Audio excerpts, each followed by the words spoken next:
Bismillahirrahmanirrahim. Assalamualaikum warahmatullahi wabarakatuh. Selamat siang Bapak Ibu yang terhormat, Ibu Kepala Sekolah SD Negeri Maros 02 Pati, yang kami hormati Bapak Ibu guru serta staf SD Negeri Maros 02 Pati, dan tamu undangan Ibu Evi dan Bu Aris, teman CTP Angkatan 9 yang berbahagia. Pertama-tama marilah kita panjatkan puji syukur kehadirat Tuhan Yang Maha Kuasa, karena pada kesempatan hari ini kita dapat berkumpul di ruang kelas 5 SD Negeri Maros 02 Pati dalam keadaan sehat untuk acara diseminasi penyebaran pemahaman dan pengalaman penerapan budaya positif sebagai tugas calon guru penggerak Angkatan 9. Perkenalkan, saya di sini nanti untuk menyampaikan susunan acara. Acara yang pertama pembukaan, kedua sambutan, ketiga pemaparan isi, keempat lain-lain, dan yang kelima penutup. Untuk mempersingkat waktu, marilah kita buka acara pada kesempatan siang hari ini dengan bacaan basmalah bersama-sama. Bismillahirrahmanirrahim. Terima kasih, semoga dengan bacaan basmalah acara pada siang hari ini dapat berjalan dengan lancar. Acara selanjutnya sambutan yang kali ini akan diwakili oleh Guru Senior SD Negeri Maros 02 Pati kepada Ibu Sonta Asilsa Faisalina, disilakan.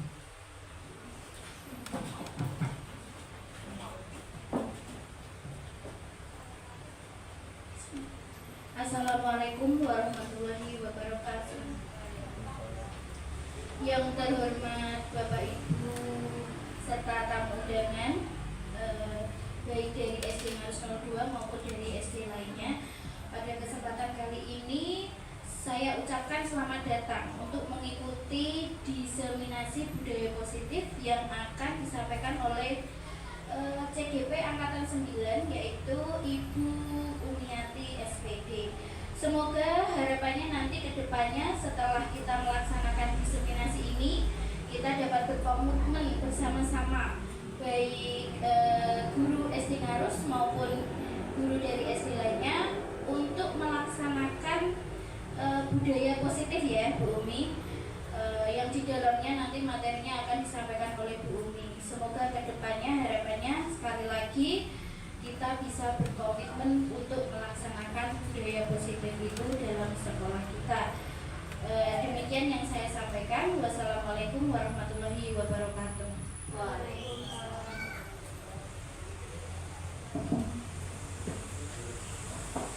Baik, terima kasih atas sambutannya oleh Ibu Sonta Asilsa Faisalina. Selanjutnya pemaparan untuk penyebaran pemahaman dan pengalaman penerapan budaya positif di SD Negeri Maros 02 Pati. Tapi sebelum ke materi inti untuk diseminasi pada siang hari ini, kita breaking dulu ya Bapak Ibu, untuk memfokuskan kita dan membangun mood semangat kita. Bapak Ibu silakan dimohon untuk berdiri, kita breaking sebentar.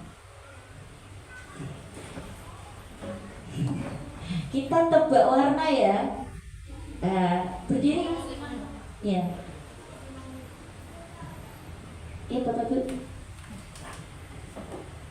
kita breakingnya tebak warna. Jadi seperti ini contohnya.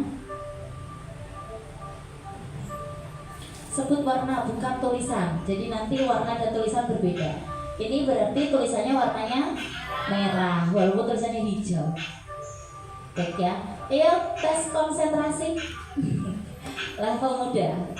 Siap? Mulai. Merah, hijau, putih, biru, kuning, pink. Kuning, ini hijau. Oke, sekarang kita masuk ke level sedang. Siap? Mulai. Putih, biru, hijau,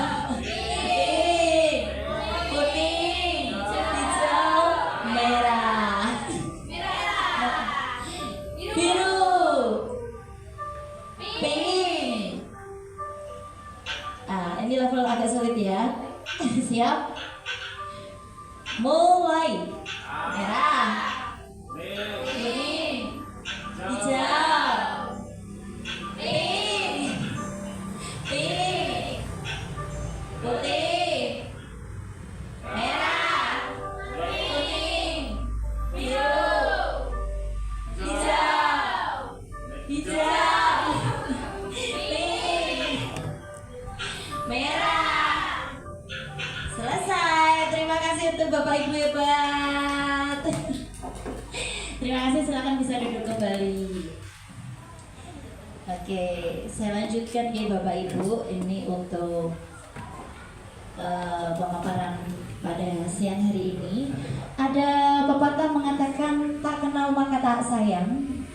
Walaupun Bapak Ibu guru yang dari SD Ngaros itu sudah kenal saya sampai sedalam-dalamnya, untuk Bu Evi dan Bu Anes, iya itu perlu tahu saya sedalam-dalamnya. Jadi ini perkenalkan muka saya yang seperti ini mengandung filter ya Bapak Ibu ya. Nama saya Umiati, alamat saya di Desa Kedumulyo, Kecamatan saya Lintas, Jakenan. Pendidikan terakhir S1 PGSD dan unit kerja SD Ngaros 02 Pati. Ini kalau mau chatting gabut silahkan ke nomor WhatsApp saya atau mau sharing, dan itu alamat email saya. Ya. Baik, tujuan kegiatan diseminasi itu adalah penyebaran pemahaman dan pengalaman budaya positif. Antara lain, peserta dapat memahami konsep-konsep budaya positif. Peserta dapat menerapkan budaya positif di sekolah maupun di rumah.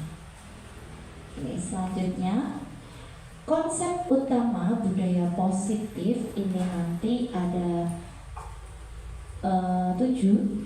Yang pertama, perubahan paradigma belajar. Kedua, disiplin positif. Ketiga, kebutuhan dasar manusia. 4, motivasi perilaku manusia. 5, posisi kontrol restitusi. 6, keyakinan kelas. Dan yang terakhir, yang ke-7 adalah segitiga restitusi. Yang pertama adalah pembelajaran dengan paradigma baru. Mungkin Bapak Ibu guru sudah tahu ya, ini kan kurikulum merdeka ya. Pembelajaran dengan paradigma baru itu adalah pembelajaran yang dirancang berdasarkan prinsip pembelajaran yang terdiferensiasi, sehingga setiap siswa belajar sesuai dengan kebutuhan dari tahap perkembangan untuk mewujudkan profil pelajar Pancasila. Bapak Ibu pasti sudah tahu profil pelajar Pancasila itu antaranya apa saja? Beriman, bertakwa kepada Tuhan Yang Maha Esa, ya kan? Ada 5 ya, ada mandiri, kreatif, berkebinekaan global. Nah, itu yang diharapkan dari pembelajaran dengan paradigma baru. Sekarang kita lihat di sini. Nah, sesuai dengan yang tadi saya sebutkan di awal, kalau kita itu kepinginnya menuju ke profil pelajar Pancasila. Di sini itu ada mandiri. Saya ambil dulu yang mandiri. Di sini ada pemahaman diri terhadap situasi regulasi diri. Selanjutnya ada kreatif. Mungkin Bapak Ibu guru di sini tahu apa itu kreatif? Ada yang bisa mau menguraikan atau menjabarkan pengertian dari kreatif? Iya, Bu Sonta. Terima kasih Bu Sonta. Kreatif itu menciptakan karya, tindakan, sikap yang orisinil dari dirinya sendiri. Oke, terima kasih Bu Sonta. Tepuk tangan untuk Bu Sonta. Bu Sonta ini juga CGP angkatan 8. Jadi kakak saya, ini adiknya. Semangat, pokoknya bahagia ya Bu ya. Pokoknya di sini nanti teman-teman yang lain diharapkan bisa menyusul untuk CGP ya. Tadi seperti yang dipaparkan dijelaskan oleh Bu Sonta, untuk kreatif itu menghasilkan karya dan tindakan orisinil yang memiliki keluasan berpikir dalam mencari alternatif solusi permasalahan. Ini selanjutnya, tujuan dari pembelajaran kita adalah berakhlak, beragama, pribadi, berakhlak kepada manusia, kepada alam, dan berakhlak kepada bernegara. Sekarang berkebinekaan global. Nah ini siapa yang bisa menjelaskan profil pelajar Pancasila yang berkebinekaan global? Mungkin Bu Evi atau Bu Aris. Bu Evi, apa ya Bu? Monggo Bu Evi. Ya, terima kasih Bu Uni. Untuk karakter berkebinekaan global ini bisa menghargai budaya antar sesama. Budaya yang di Indonesia ini kan banyak, Iya. jadi kita belajar untuk saling menghargai satu dengan yang lain. Itu Bu. Terima kasih Bu Evi. Baik, betul ya, ini tadi berkebinekaan global artinya saling menghargai, interaksi, berkomunikasi ya. Selanjutnya tadi sampai berkebinekaan global ada bergotong royong. Ini artinya kolaborasi, berkolaborasi tentang kepedulian juga bisa. Oke, lanjut saya selanjutnya, yaitu penerapan disiplin positif. Penerapan disiplin positif. Disiplin positif itu menciptakan lingkungan yang positif. Strategi yang perlu kita tinjau kembali adalah penerapan disiplin positif di sekolah. Setiap sekolah pasti sudah menerapkan disiplin positif. Mungkin di SD Ngarus juga untuk pembiasaan 5S sudah kita tanamkan dan itu menjadi sebuah karakter pembiasaan. Apalagi ya kira-kira disiplin positif yang sudah diterapkan di SD Ngarus? Mungkin Bu Arin bisa disiplin positif yang sudah diterapkan di SD Ngarus, pembiasaan-pembiasaan yang sudah. Pembiasaan yang sudah diterapkan di SD Ngarus yaitu hari Selasa sampai hari Kamis. Ya. Kami ada literasi mulai pukul 6.45 hingga pukul 7. Kemudian hari Jumat pembiasaannya ada membaca Asmaul Husna, dan hari Sabtu ada pembiasaan senam sehat dan kerja bakti. Ya, sekian dari saya Bu Umi. Iya, terima kasih Bu Arin. Nah, itu contoh dari disiplin positif yang sudah diterapkan di sekolah masing-masing. Ya, disiplin positif ini perlu kita tanamkan pada diri anak sejak kecil karena ini akan menjadi penopang atau membentuk karakter peserta didik yang sesuai dengan pendidikan belajar dewantara yang berpusat pada anak ya, atau berpusat pada murid. Nah, dalam budaya kita makna kata disiplin itu menjadi sesuatu yang dilakukan seseorang pada orang lain untuk mendapatkan kepatuhan ya. Jadi cenderung menghubungkan kata disiplin dengan ketidaknyamanan. Mungkin di sini kalau mendengar kata disiplin kan suatu keharusan yang harus dilaksanakan. Kalau tidak mesti ada efek konsekuensi atau hukuman.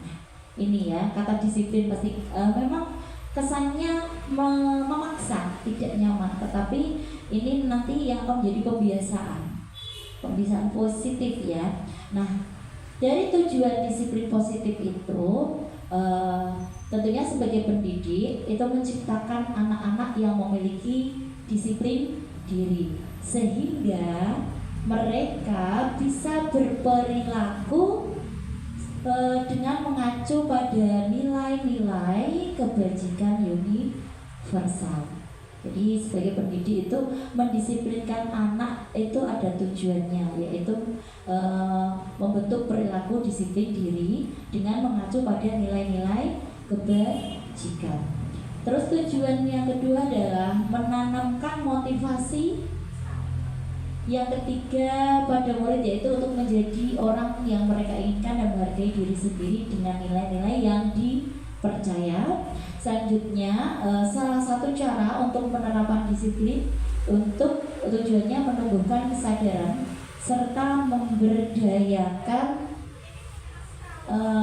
anak untuk melawan suatu tanpa ancaman atau maupun hukuman.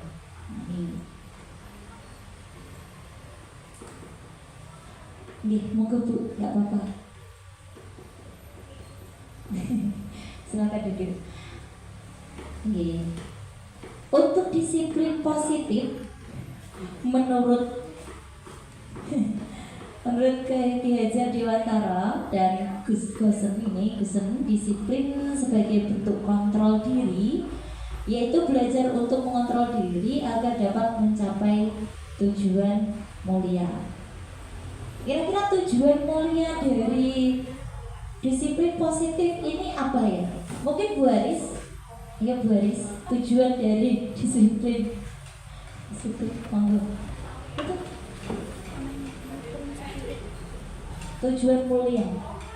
Ya, terima kasih. Tujuan mulia dari disiplin positif mengacu pada nilai-nilai prinsip-prinsip yang diharapkan seseorang. Jadi dengan disiplin positif itu menciptakan pribadi yang positif dan lebih baik dari yang sebelumnya. Seperti itu. Terima kasih Bu Aris. Ya. Tuh, jadi tujuannya itu adalah menciptakan pribadi yang lebih baik dari sebelumnya. Nah, setiap manusia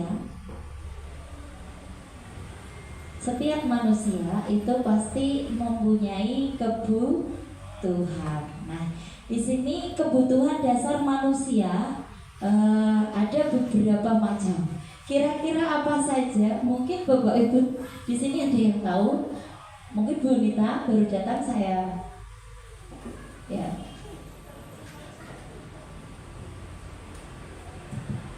Salah satunya adalah kasih sayang, bertahan hidup, kemudian apa ya Bu? Kesenangan, rasa ingin diterima, penguasaan. Uang, berarti malah bilangnya uang. Iya Pak, uang itu penting memang Mbak. Begitu Bu Umi. Iya, terima kasih Bu Nita. Mohon maaf ya baru datang sudah ketiban sampur. Jadi kebutuhan dasar manusia, kalau Pak Eti sudah kejujuran sekali, uang. Tapi yang dimaksud di sini kebutuhan dasar manusia yang pertama itu ada namanya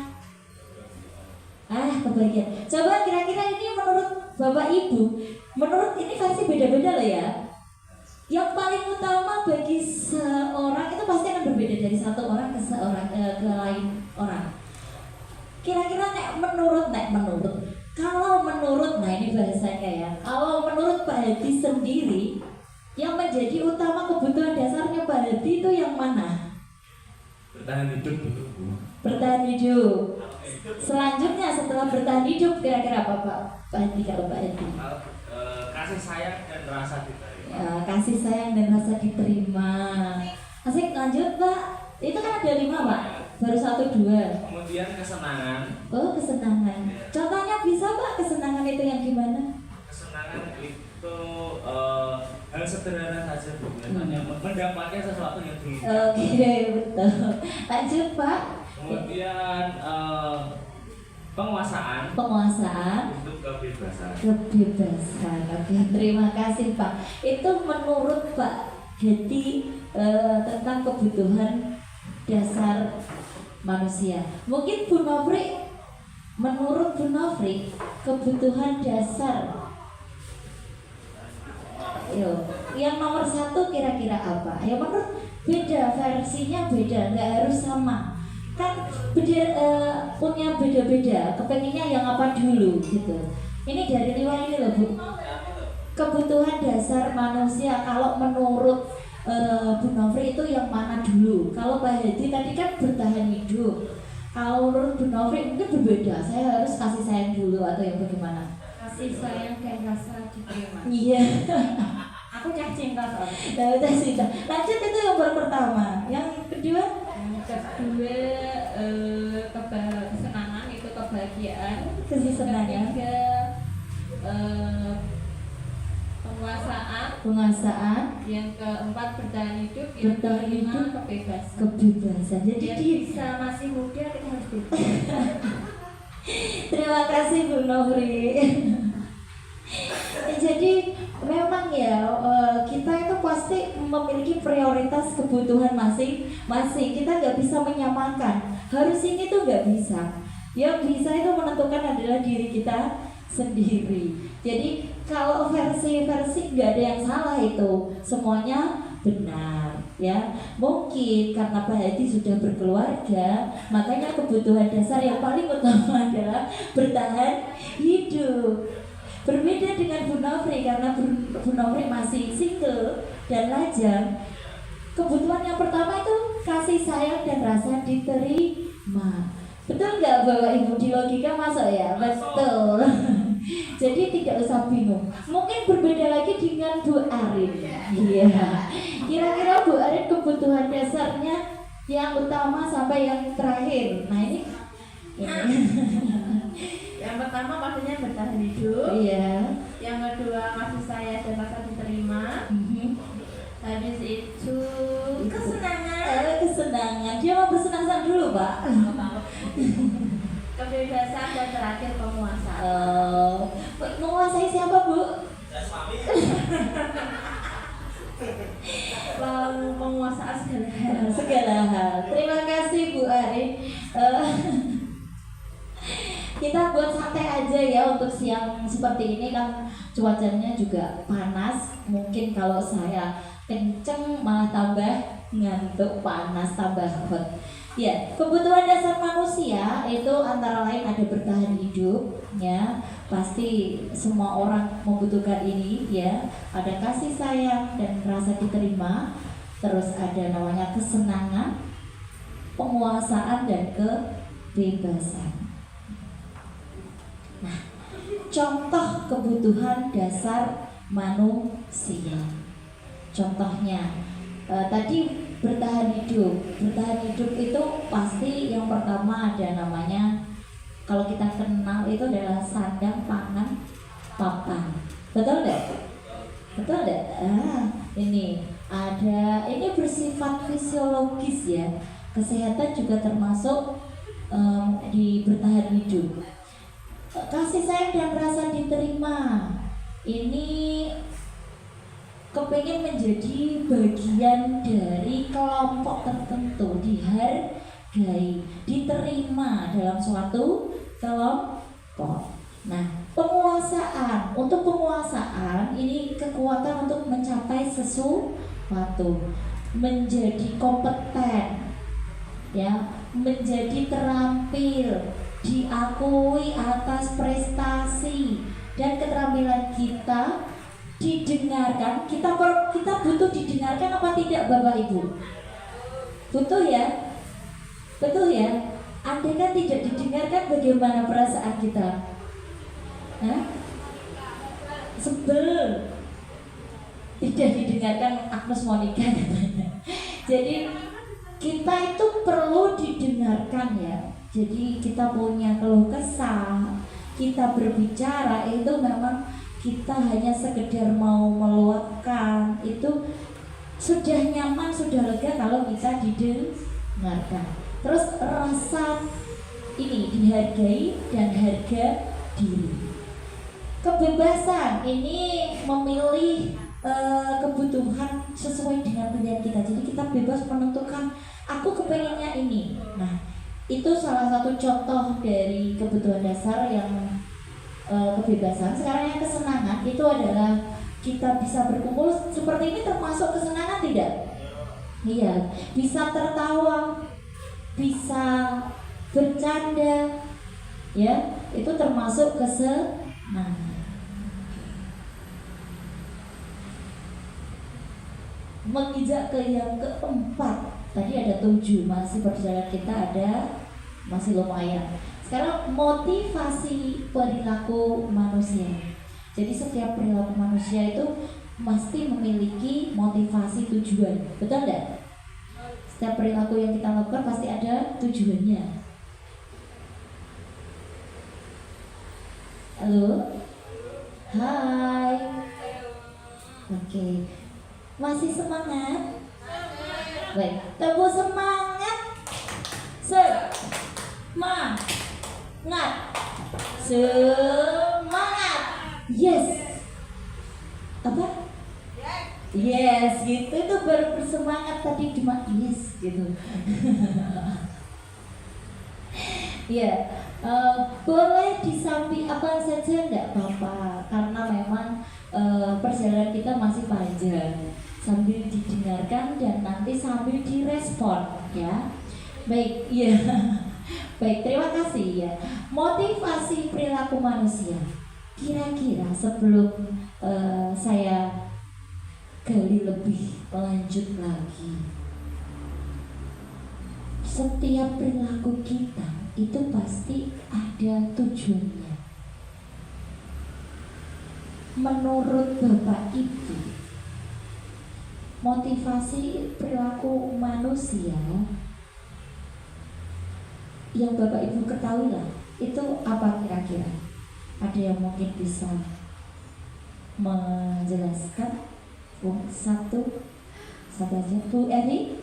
Ya. Ambil Bu Evi, amin ya. Ya, yang pertama motivasi intrinsik ya, Intrinsik. dari dalam jiwa seseorang. Iya, Kedua betul. adalah motivasi ekstrinsik, ya, Iya. yang dari luar. Iya, terima kasih Bu Evi. Iya, betul. Jadi motivasi perilaku manusia itu ada 2. Yang pertama itu dari dalam diri sendiri atau intrinsik. Mungkin kepengen menghargai dirinya sendiri, ya. Kalau untuk motivasi ekstrinsik dari orang lain, itu kemungkinan takut mendapatkan hukuman, ya. Nah, coba kita gali, kita bedah secara lebih dalam.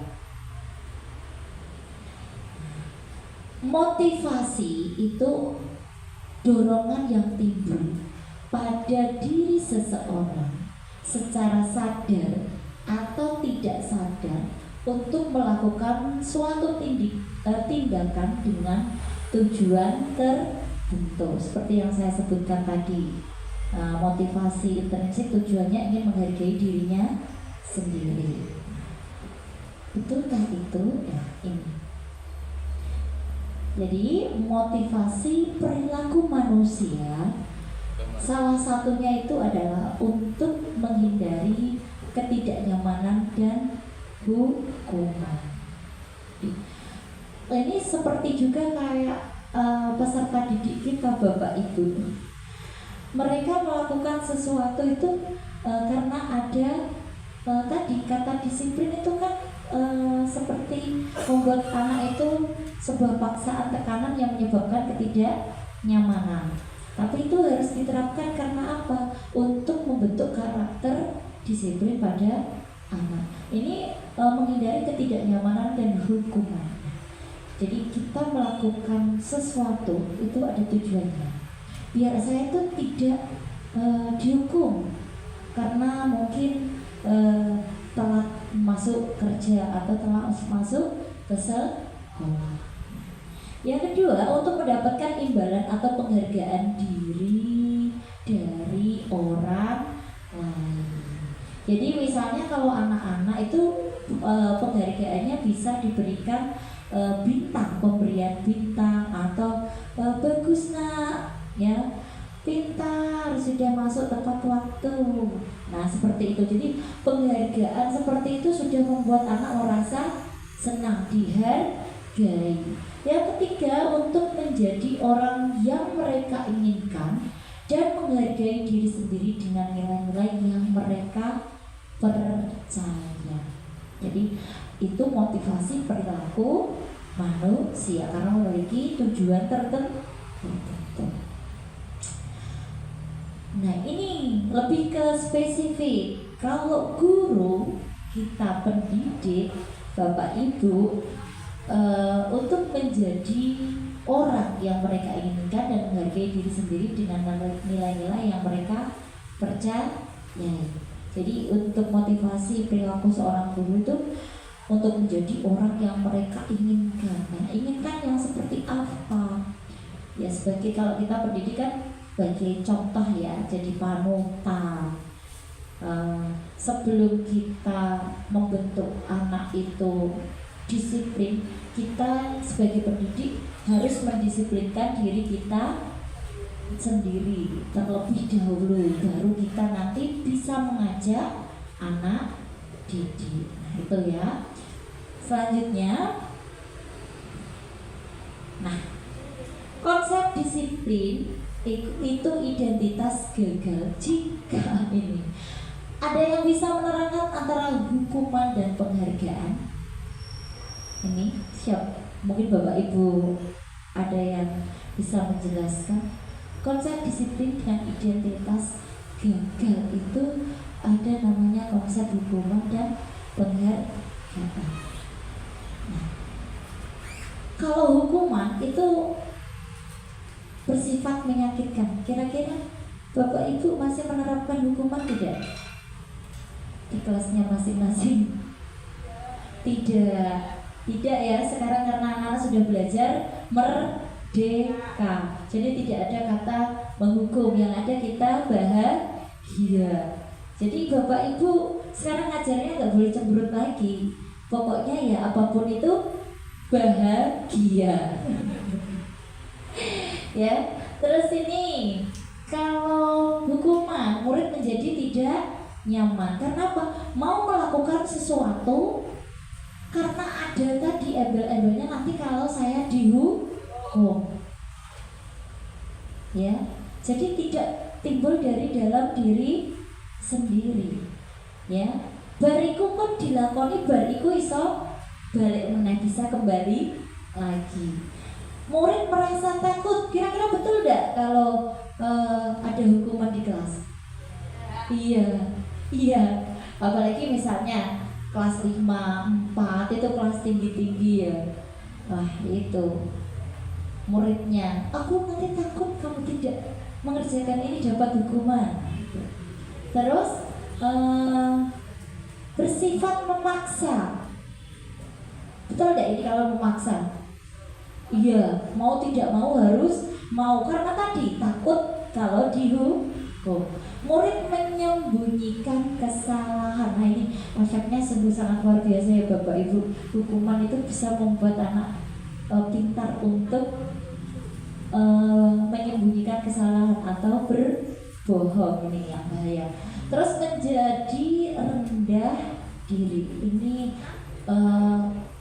konsep disiplin yang gagal. Nah, ada yang bisa menerangkan ini, mungkin menjelaskan penghargaan. Bu Nita mungkin minumnya ditahan dulu Bu Nita. Kita berbagi di sini Bu. Ya, terima kasih. Tentang konsep disiplin dengan identitas gagal mengenai penghargaan, bahwa selama ini kita menganggap bahwa penghargaan adalah suatu motivasi, itu tidak benar. Hal ini dibuktikan karena penghargaan itu bersifat tidak efektif, kemudian dapat merusak hubungan atau sifat iri. Jadi barangkali di antara anak-anak kita ada yang mendapatkan penghargaan, namun untuk teman-temannya menjadi kecil hati. Kemudian mematikan kreativitas murid. Nah, ini ada kaitannya dengan bersifat tidak efektif itu tadi. Jadi penghargaan itu sifatnya sementara, sehingga motivasi itu pun juga sementara. Kemudian Penghargaan itu adalah menghukum dengan sistem ranking. Betul sekali, karena bisa jadi dari psikologi anak ada yang memang dia memang benar-benar pandai karena dia berambisi, atau mungkin ada yang kurang pandai, dia malah tidak untuk termotivasi atau terpacu dengan adanya penghargaan, tapi dia bisa rendah diri atau rendah diri. Kemudian merampas hak menghargai dirinya sendiri. Jadi satu penghargaan ini artinya apa yang dia terima ini sebetulnya bukan untuk menghargai dirinya, akan tetapi dalam jangka waktu yang panjang secara otomatis ini penghargaan itu malah justru merampas hak mereka. Seperti itu Bu Uni. Terima kasih Bu Nita. Nah, betul ya, ini mungkin merampas hak menghargai dirinya. Nah, ini contoh kecil ya, karena dia ikut lomba terus ya, sampai dia itu mau tidak mau saya harus mempertahankan itu. Akhirnya dia merasa kok saya nggak seperti teman yang lain ya, bisa bebas, bisa bersenang-senang. Nah, seperti itu ya untuk contoh konkretnya merampas hak menghargai dirinya. Ternyata penghargaan itu ya memang tidak efektif dan bersifatnya memang tidak efektif. Ini ya sementara. Jadi ini yang dinamakan konsep disiplin dengan identitas gagal. Jadi kita kemarin menganggap penghargaan itu efektif, ternyata tidak, karena hanya bersifat sementara. Oke. Nah, ini konsep disiplin dengan identitas dikatakan berhasil atau sukses itu adanya konsekuensi dan restitusi. Beda ya konsekuensi dengan hukuman. Ya, konsekuensi ini sifatnya jangka panjang karena dia mengetahui dengan kesadaran dirinya sendiri. Oh, nanti kalau saya tidak belajar, konsekuensi saya pasti tidak bisa. Nah, itu kesadarannya dirinya sendiri. Perlu monitoring berkelanjutan. Jadi perlu kita awasi perkembangannya. Lanjut, stimulus respon. Jadi ada stimulus respon. Murid bisa menghormati peraturan, terus kehilangan waktu untuk merenungi kesalahan. Nah, itu untuk konsekuensi. Sebagai contoh Bapak Ibu, antara hukuman atau konsekuensi, kira-kira ini nanti hukuman atau konsekuensi? Siap? Siap. Oke, insya Allah siap ya. Nanti ini termasuk konsekuensi atau hukuman? Mengerjakan 5 kali termasuk hukuman atau konsekuensi? Siapa yang bisa menjawab? Oke, pintar semua, hukuman. Pintar. Terus mengganti kertas yang dirobekkan, konsekuensi atau hukuman? Konsekuensi. Pintar, berarti sudah paham ini ya. Nah, bagus ya. Baik, pintar. Jadi bisa membedakan antara hukuman dan konsekuensi. Nah, ini restitusi. Kalau kita itu di pendidikan calon guru penggerak ini sudah diajarkan. Dan ini kita kenalkan ke Bapak Ibu guru yang lainnya. Jadi setiap sekolah atau kelas itu pasti akan mengalami suatu masalah. Untuk menghadapi masalah kita perlu namanya jalan keluar. Monggo Bu, enggak apa Bu? Nggih, enggak apa-apa. Ya. Nah, restitusi ini bisa menjadikan murid lebih bertanggung jawab untuk perilakunya. Mungkin di antara teman-teman dari Bu Evi, Bu Nita, Bu Aris, teman-teman saya, kita kenal dengan istilah segitiga restitusi. Kira-kira itu kan bentuknya segitiga, ada 1, 2, 3. Bisakah menjelaskan ketiga langkah itu? Maksudnya nggak harus dijelaskan, misalnya ada validasi, ada apa, itu urutannya yang pertama. Yuk coba Bu Aris atau Bu Evi. Ini ketiga sabar, Bu Evi atau Bu Aris? Bu Evi, yes, Bu Evi, gak apa-apa Bu Evi. Pusing. Iya, kalau segitiga restitusi itu kan ada 3 tahapan. Tahapan, iya. Pertama yaitu memvalidasi Ya, tindakan yang salah. Kemudian yang kedua ada namanya, menanyakan. iya, mengenai keyakinan. Itu yang Ya, ketiga. yang kedua, yang kedua. Yang identitas. Oh iya. Yang pertama itu identitas dulu, baru validasi tindakan menanyakan keyakinan. Jadi 3 tahap itu tidak langsung anak dihakimi, oh kamu salah, kamu berbuat ini salah, Iya. kamu dihukum enggak. Tapi kita bisa bicara dari hati ke hati, menanyakan mengapa kok kamu melakukan seperti ini, apa tujuanmu, Iya. dan seterusnya. Kemudian nanti kita tanyakan juga, kalau kamu melakukan seperti ini, keyakinan sekolah apa yang sudah kamu langgar. Nah, untuk memperbaiki kesalahan ini, Iya. nah yang kamu lakukan ini apa? Gitu. Nah, itu untuk menemukan solusi, Solusi. bukan dari kita sendiri, tapi Dari anak anak. itu juga dilibatkan. Dari Begitu, Bu. Terima kasih Bu Evi, tepuk tangan buat Bu Evi. Nah itu ya, segitiga restitusi. Nah itu ternyata tindakan seperti penyelesaian masalah seperti itu membuat murid bertanggung jawab untuk perilakunya. Terus fokus pada pemecahan masalah, jadi mencari solusinya. Terus murid menghormati dirinya dan orang lain. Ada teori kontrol, yaitu dirinya memegang kontrol. Jadi teori kontrol dia, oh aku melakukan ini, besoknya saya harus seperti ini, ya. Jadi terus yang kelima adalah murid bersemangat memperbaiki kesalahan. Jadi dalam segitiga restitusi ini adalah langkah yang pas atau cara yang pas untuk kita sebagai pendidik untuk menerapkan dalam menghadapi permasalahan yang ada di sekolah ataupun di kelas. Jadi nanti lebih lanjutnya ada videonya, nanti kita cek dulu ya.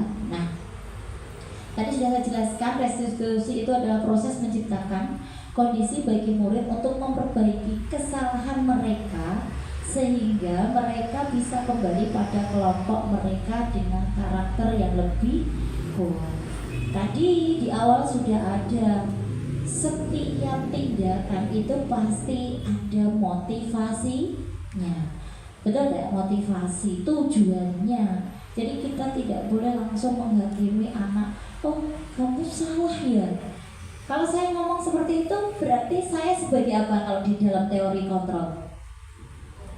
Penghukum. Iya, kalau saya mengatakan sudah tahu salah malah ngeyel, nah itu kalau saya seperti itu, nanti anak yang ada malah menimbulkan rasa jengkel, betul nggak?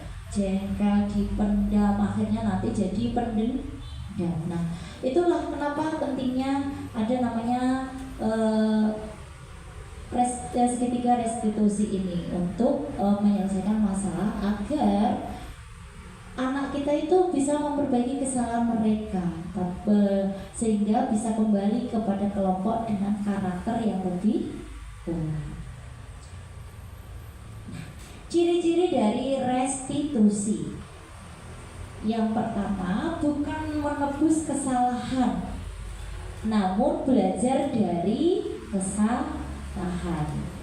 Bukan menebus kesalahan, namun belajar dari kesalahan. Yang kedua, memperbaiki hubungan.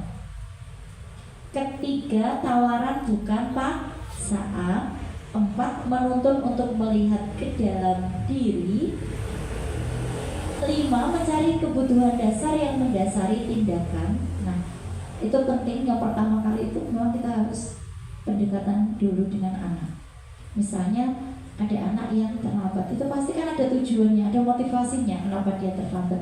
Jadi kita tidak langsung memfonis, kamu kok terlambat, kenapa? Tidak. Jadi dalam segitiga restitusi itu nanti ada kita pendekatan dulu, ditanyakan kenapa kok terlambat, ya. Jadi kita harus mencari kebutuhan dasar, ya, mendasari tindakannya.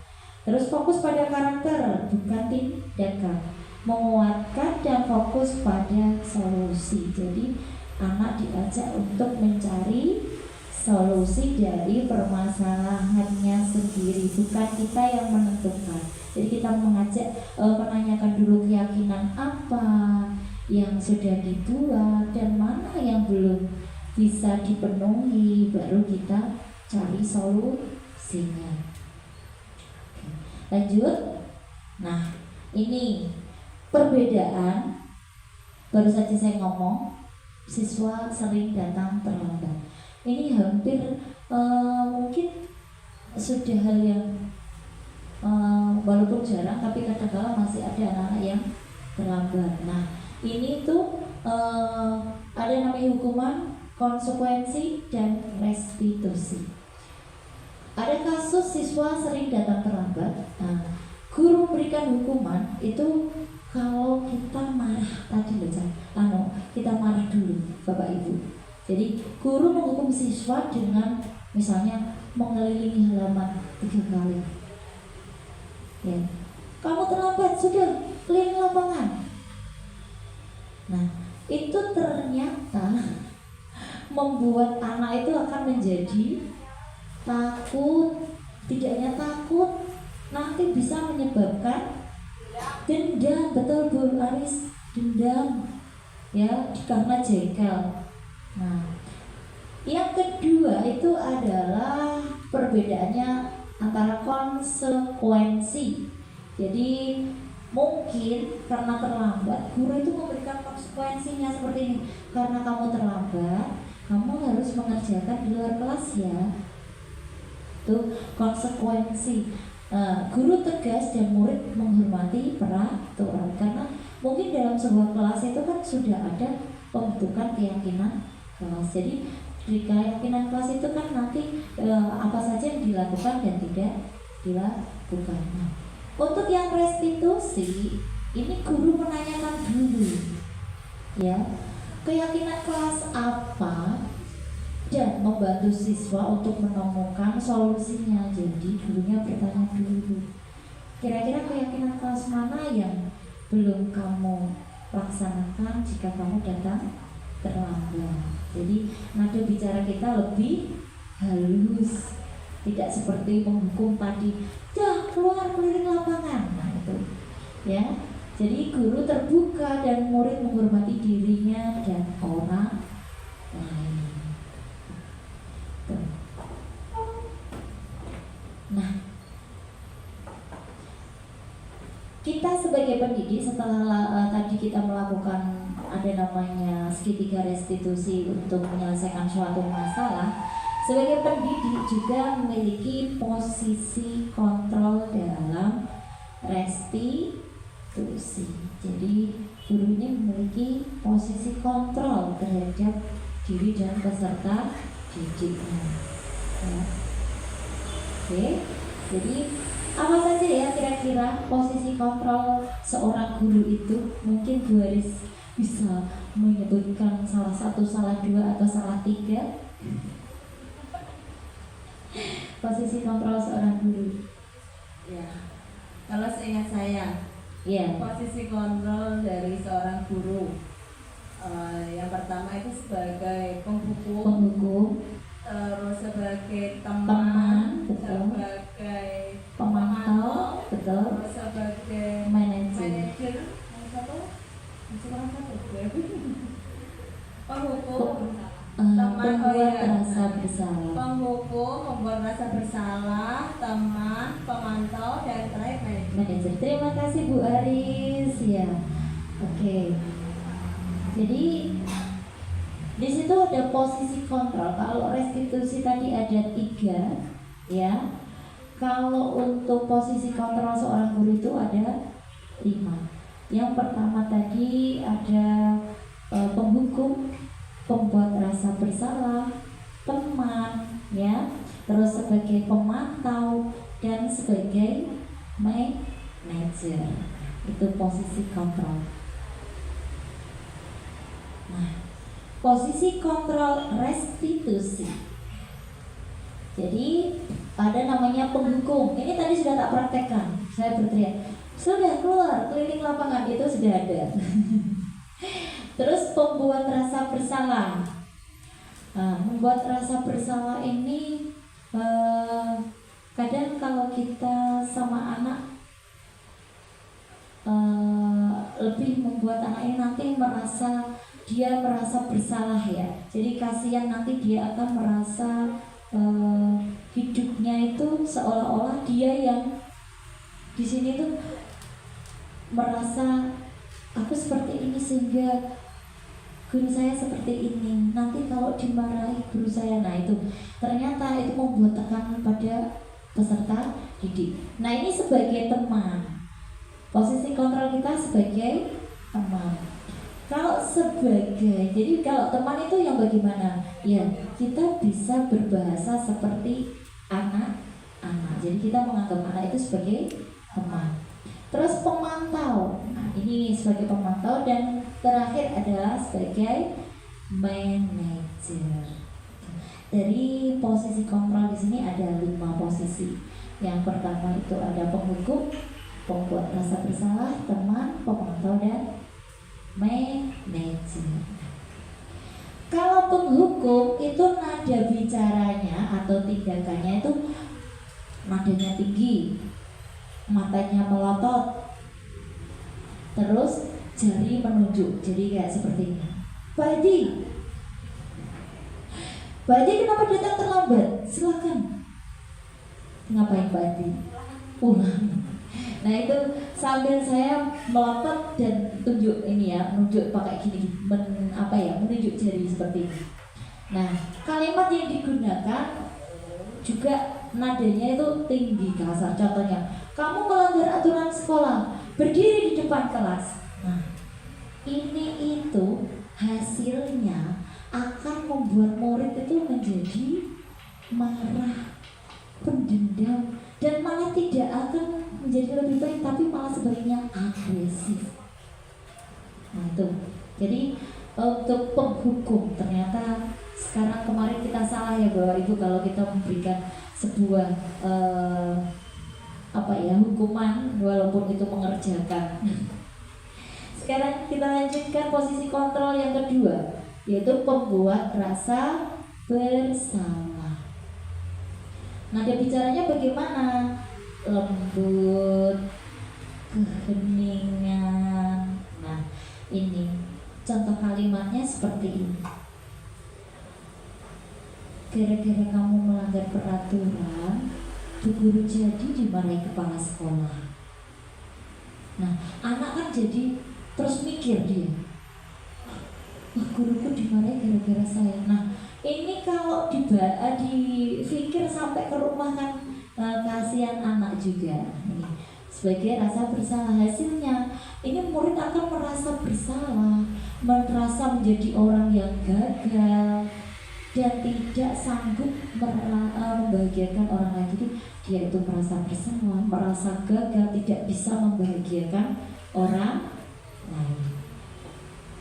Posisi kontrol yang ketiga yaitu sebagai teman. Ini nada bicaranya lembut, mengontrol murid melalui persuasi dan tindakan, dan tidak akan menyakiti. Kalimatnya itu contohnya seperti ini. Ayolah yang tertib, buat ibu bangga. Besok jangan diulangi lagi ya. Bu Umi akan merasa bangga kalau memiliki anak-anak yang baik. Seperti itu. Terus hasilnya ini beda, murid akan merasa senang, nyaman kepada guru, tapi ada dampak negatifnya, yaitu anak tidak mandiri dan menjadi ketergantungan. Itu posisi kontrol guru sebagai teman. Sebagai pemantau, ini keempat, posisi kontrol sebagai pemantau. Ini nada suara guru datar. Dia hanya mengawasi, memantau murid melalui data-data. Nah, biasanya itu lebih ke apa ya, ketegas ya, karena ada bicaranya datar ke formal. Jadi dia hanya mengingatkan, misalnya kamu sudah melanggar, apa konsekuensinya, ini sudah jam berapa, ya seperti itu ya Bapak Ibu ya, untuk misal kalimat yang digunakan guru dalam sebagai posisi kontrol. Nah hasilnya itu murid bisa menghitung konsekuensi dan hadiah tanpa memahami nilai kebajikan dan tidak sepenuhnya untuk mandiri. Yang terakhir ini adalah posisi kontrol sebagai manajer. Ini nada bicara tindakannya lebih lembut, memiliki keterampilan teman, pemantau, pembimbing, terus dapat memecahkan masalahnya. Ini dari keempat posisi kontrol tadi, yang paling bagus itu adalah yang di posisi kontrol sebagai manajer. Kalimat biasanya yang diucapkan, yang disampaikan guru ya, nadanya lembut ya, jadi bisa jadi teman. Apakah kamu tahu kesalahanmu? Kira-kira bagaimana kamu akan memperbaiki kesalahan ini? Jadi anak ini merasa diajak, digiring untuk mencari solusi, bukan didoktrin atau dijudge kita itu dihukum, penghukum, merasa bersalah gitu. Nah, hasilnya ini anak malah bisa mencari solusinya, memecahkan masalahnya, sehingga dia menguatkan watak atau karakter masing-masing. Nah, ini ada video yang mungkin Bapak Ibu, ini posisi kontrol saya dalam menghadapi anak. Tadi kan ada yang datang terlambat. Ternyata saya juga ada menghadapi kasus seperti itu. Anak datang terlambat, ini contohnya ya Bapak Ibu. Kita simak dulu untuk contoh pemecahan masalah dari posisi kontrol.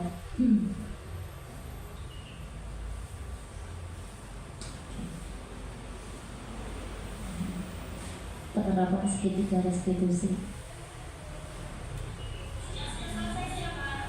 Nah ini kemarin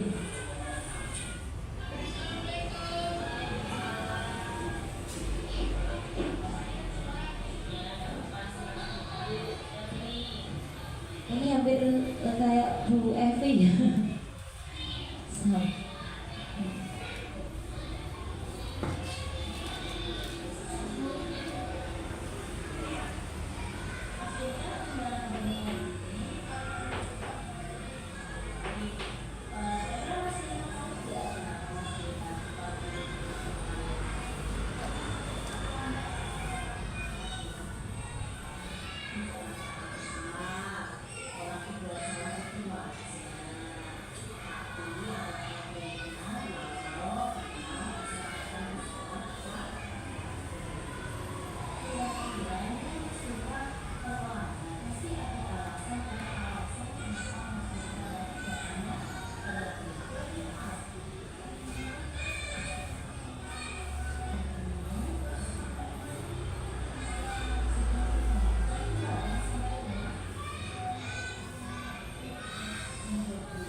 Jadi di sini itu yang pertama kita menerapkan sedikit restitusi. Jadi ada yang pertama itu adalah kita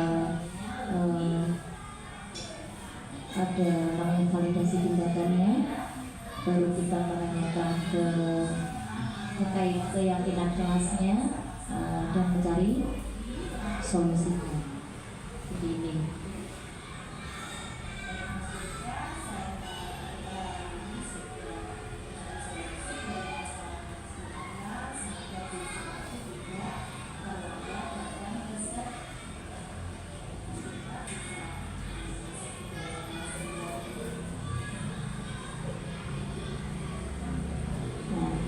Ini ya contoh dari penerapan segitiga restitusi yang saya lakukan di kelas saya tadi. Seperti yang sudah saya terangkan di awal, jadi kita tidak langsung menjadi penghukum untuk anak. Pasti setiap motivasi itu ada tujuannya, maksud dan tujuan. Oke. Baik, saya lanjutkan.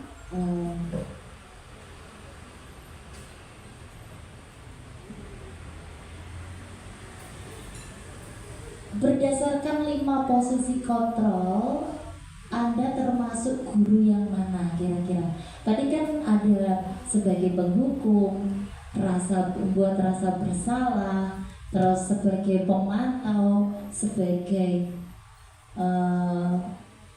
manajer. Kira-kira Bapak Ibu di posisi mana ya? Di posisi semuanya, Bu Aris. Kira-kira di posisi yang mana? Pasti Bapak Ibu ya pernah ya jadi penghukum. Saya sendiri juga ya pernah. Apalagi sebelum kita belajar di ini ya, guru penggerak, kita belum tahu, pasti itu kita lakukan. Ya, membuat rasa bersalah. Kira-kira pernah enggak? Iya, membuat rasa bersalah. Terus apalagi tadi? Jadi teman. Pernah ya, kita bahkan sering ini sama anak-anak. Terus pemantau. Yang terakhir adalah manajer. Ternyata yang baik diterapkan itu adalah sebagai manajer. Jadi Bapak Ibu sudah ini ya, guru yang baik itu adalah sebagai manajer. Itu ya Bapak Ibu. Oke, yang keenam ada namanya keyakinan kelas. Setiap kelas pasti memiliki keyakinan. Bu Nita mungkin tahu keyakinan kelas. Apakah itu keyakinan kelas, Bu Nita? Keyakinan. Iya, salah satu contohnya aja. Ya, untuk keyakinan kelas ini memakai kalimat positif. Jadi keyakinan kelas ini diimplementasikan kepada anak supaya anak ini selalu berbuat positif. Contohnya menghormati antar teman di kelas, salah satu contohnya. Nah, ini satu kalimat tapi banyak maknanya, yang mana sebelum ada keyakinan kelas itu pasti ada kesepakatan kelas terlebih dulu. Terima kasih Bu. Terima kasih Bu Nita. Tepuk tangan. Tepuk tangannya mana? Wah, ngantuk ini. Jangan ngantuk. Wah, ini kalau Bu Aris bantu saya buatkan es bikin yang bukan tutup. Ayo Bu Aris kesini, Bu Aris, bantu saya. Biar teman-teman gak ngantuk, boleh buka tutup.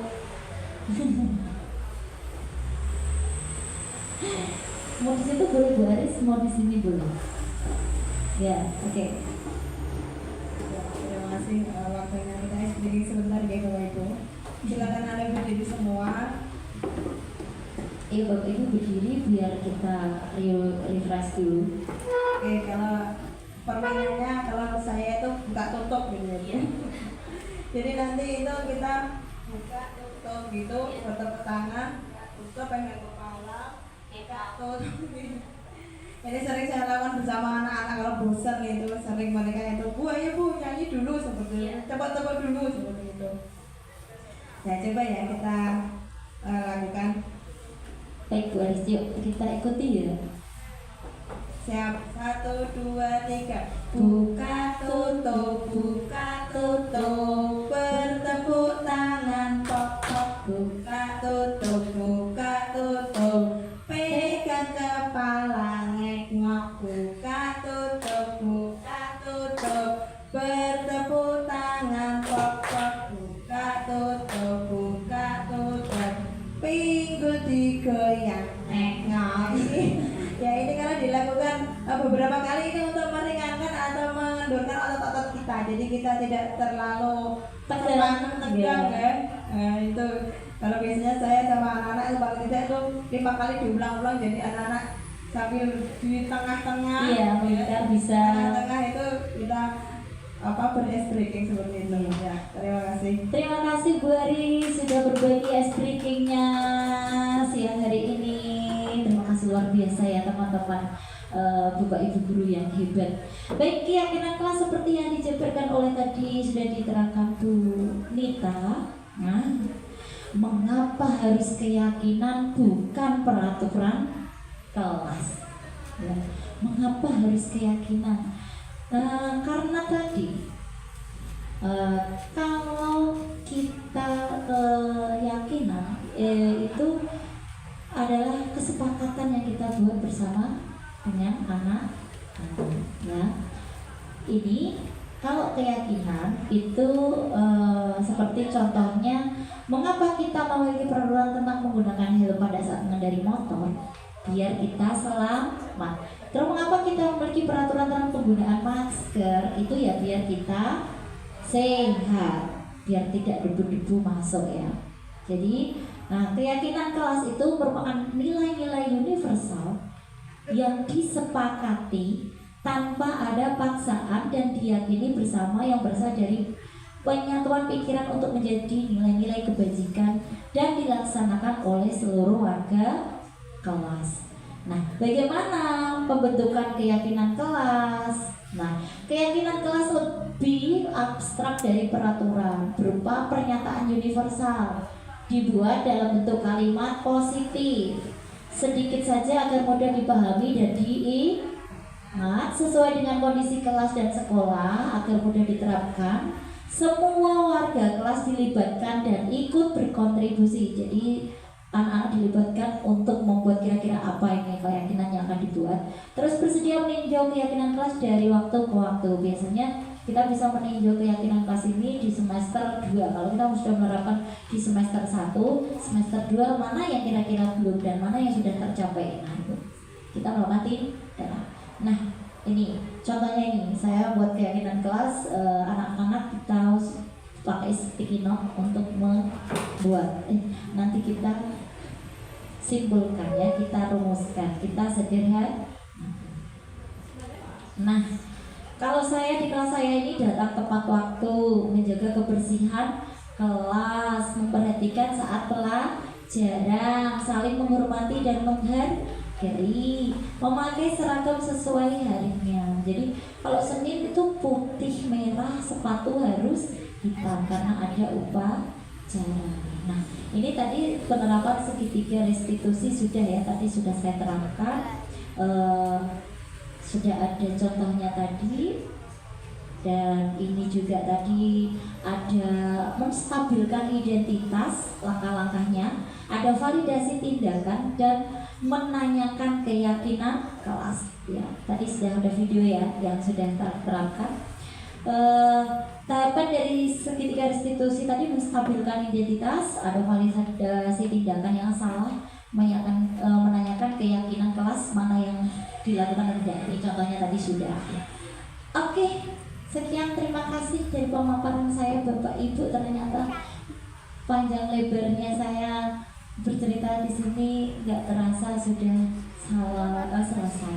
Mungkin Bapak Ibu ada pertanyaan, kita sharing aja, bukan pertanyaan, mungkin dia ada saran atau masukan atau berbagi tentang penerapan budaya positif. Monggo Bapak Ibu, mungkin ada Bu Nita atau Bu Evi, Bu Tuti, monggo Bu Tuti. ya detik mungkin baru mau mencari inspirasi. Gemetar. Kita bisa sharing-sharing ya Bu ya di sini. Ya, terima kasih Bu Umi atas penjelasannya yang sangat luar biasa.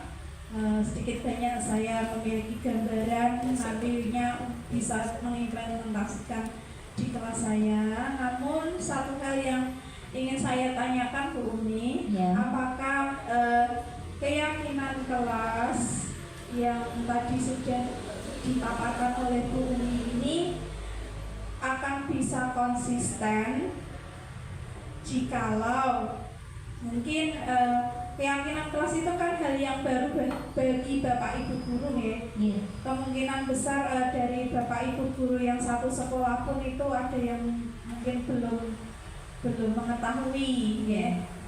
Ya tahu maksudnya kalimatnya apa yang harus. Nah, alur untuk membuat keyakinan kelas ini dan cara mengkonsistenkannya di dalam kelas ini, apakah ada tips agar efektif bagi anak-anak? Terima kasih Bu Umi. Ya, terima kasih Bu Nita untuk pertanyaan sekaligus masukan ini ya.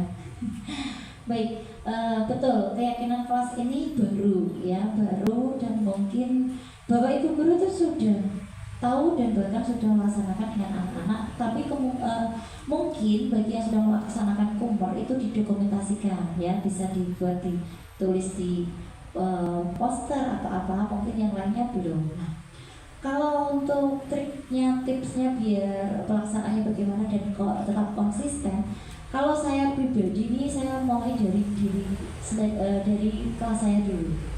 Jadi misalnya saya ke anak-anak membuat keyakinan kelasnya, misalnya datang ke sekolah tepat waktu. Nah, kalau saya yakin, jadi ini ada pengimbasan dari dalam ke luar. Jadi keyakinan kelas itu kan bisa dari luar ke dalam, bisa dari dalam ke luar, mengimbas ke lingkungan sekitar.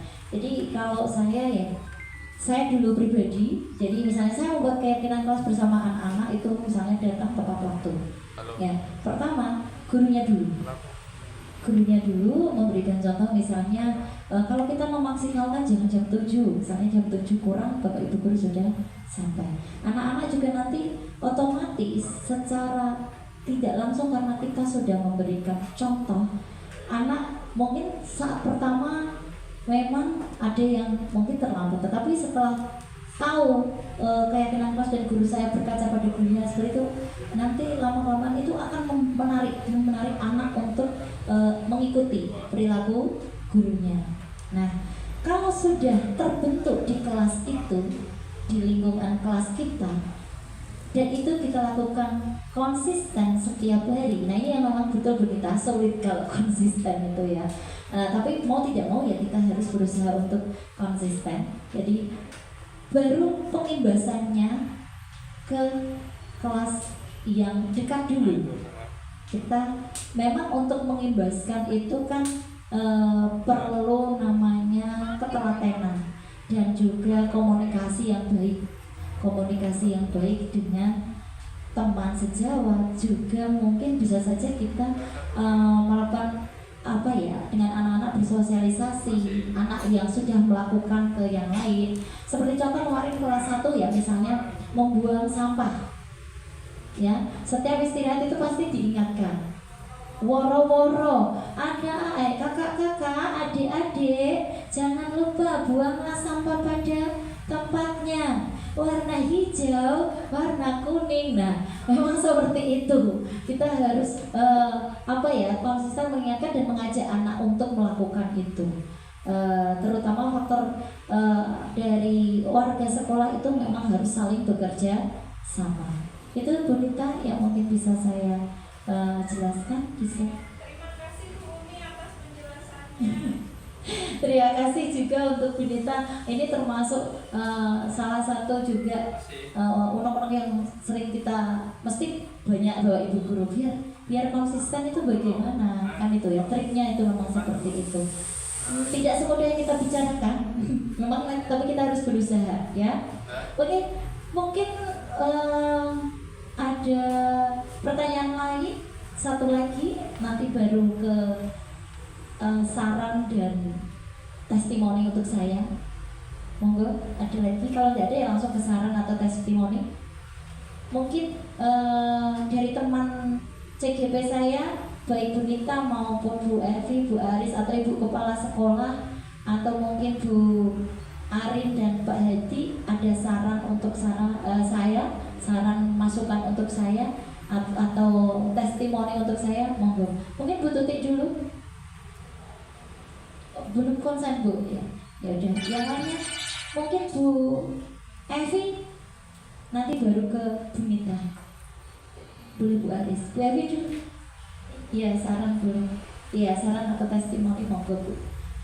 Iya, terima kasih untuk undangan saya datang ke sini supaya kita sama-sama belajar tentang budaya positif yang sangat diperlukan sekali dilaksanakan di sekolah kita untuk membangun suatu kebiasaan-kebiasaan yang baik. Memang dimulai dari sejak dini supaya karakter mereka terbangun dan terbentuk mulai kecil sehingga dewasa nanti ketika mereka hidup bermasyarakat, mereka boleh memiliki suatu karakter yang bagus yang bisa diterima masyarakat.